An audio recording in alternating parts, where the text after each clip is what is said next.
Hello, this is Ellen Mongan from Wow Mom. Just a minute, to take 5 and to listen to something about your Catholic faith and about your living in this world today.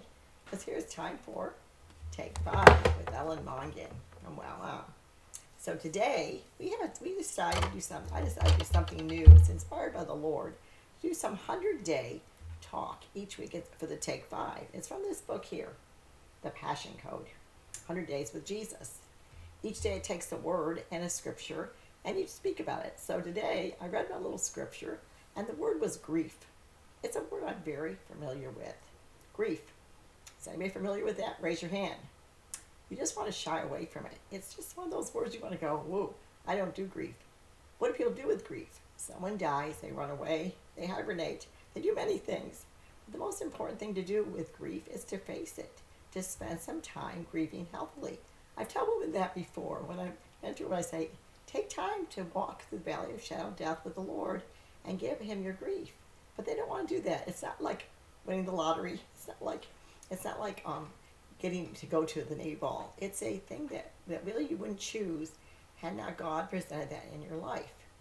When I was a young Christian, I went to an aglow meeting in Gainesville, Florida. The lady that spoke said, the fruits of the Spirit are joy, love, peace, patience, kindness, goodness, faithfulness, and fear of the Lord. They're good. So let's close our eyes and choose to take long suffering. So joy, love, peace, patience, kindness, goodness, faithfulness, and fear of the Lord. And there's long suffering is worded a different way in some of the different translations. So he said, no one raised their hands. We all closed our eyes and we prayed that we accept long suffering from the Lord. Well, when many years later, I'm talking about a decade later, my baby died, Zachary, our 8th child. He was full term. He was trisomy 18, if any of y'all are medical, and he lived 2 hours. The grief was unbearable. First, the joy of the Lord came. 500 people came to his funeral, but it still saddened my heart to lose a baby. So I remembered as I woke up the first morning after the baby was buried, I remembered that long-suffering word. God said, this is a fruit of the Spirit. Eat it, it is good. Now, at the time, when you have grief of such an unbearable amount, and that was 25 years ago, it's hard to accept those words. I walked the valley of the shadow of death of the Lord. It was very difficult having 7 other children. But now this day I remember those words. The life that Zachary lived, a very short life, he transformed lives. One man got to hold him during after he was born. For the first 2 hours we sat and passed him around the room with many people in the room. And one guy got to hold him. It kind of did a heal in his heart from when he lost his first baby, and in those days wasn't able to hold the baby because it was a stillborn, I believe. So in life we have little touches of Christ even in the midst of our sorrow. God has used Zachary's death for me to write about. It's not the only thing I write about. To speak about.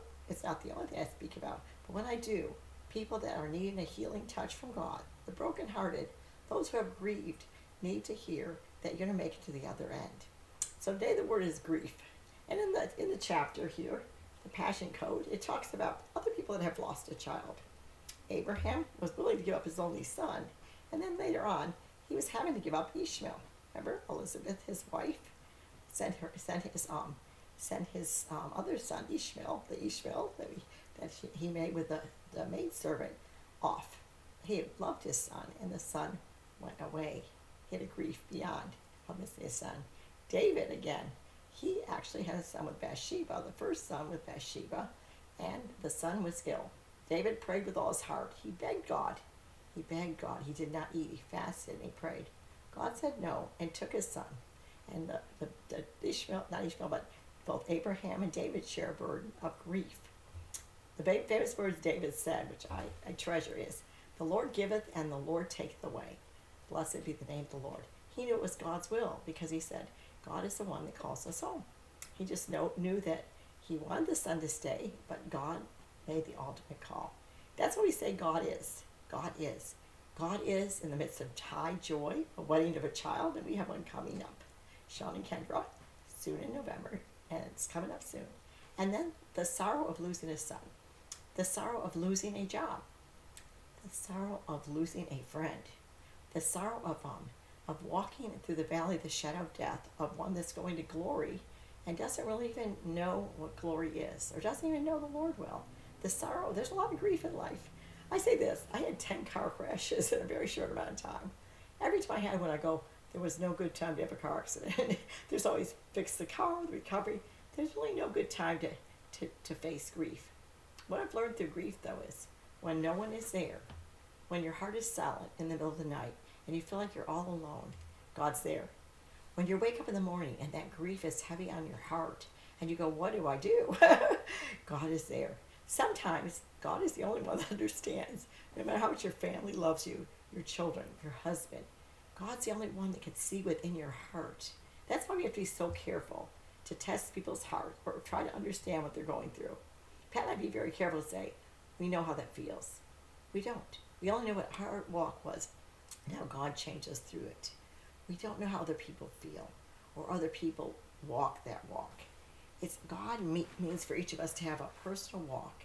And there are times we just lift up our hands and we say, Lord, I surrender to you. I cannot do this on our own. It's times like this in grief we realize I am nothing and God is everything. And we thank him for being in control of our life. Because if had not, we know he's there. We might give up, but he is there. He never slumbers or sleeps. He walks through the valley and he walks up the mountaintop. He walks you in the happy days when you're going, yippee, yippee, and he walks you through the sorrow. There was a time, grief and loneliness, where I went to many different churches with Pat, and my heart was home back here in Georgia. The loneliness of not knowing people from the time I had my first baby was a very difficult thing for me.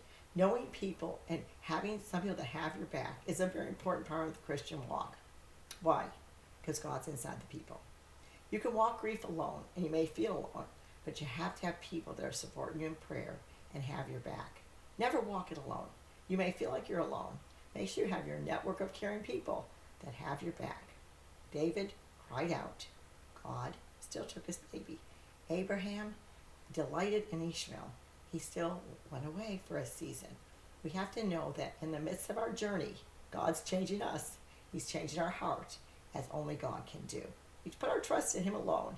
And that's how I learned to do that. I'm going to tell you that. Is about in the midst of my crying out in the middle of the night when everyone else is sleeping, God showed me his face. He showed me that he's here. He always will be. So, have a great day. Thank you for taking 5 with me. I'm sorry it's so noisy today. And thank you. Next time you need a minute with God, rewind. Go to YouTube. Ellen Mongan, Wow Mom, and watch it again. Pass it to a friend. I come each day to uplift you and take 5 so that you can have something to cling to for the day.